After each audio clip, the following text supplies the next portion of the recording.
very low water line and a very strange design in the tank.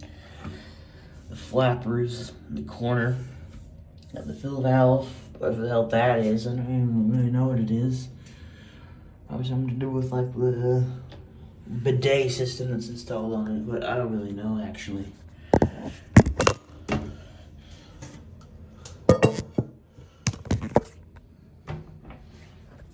This toilet has a terrible flush.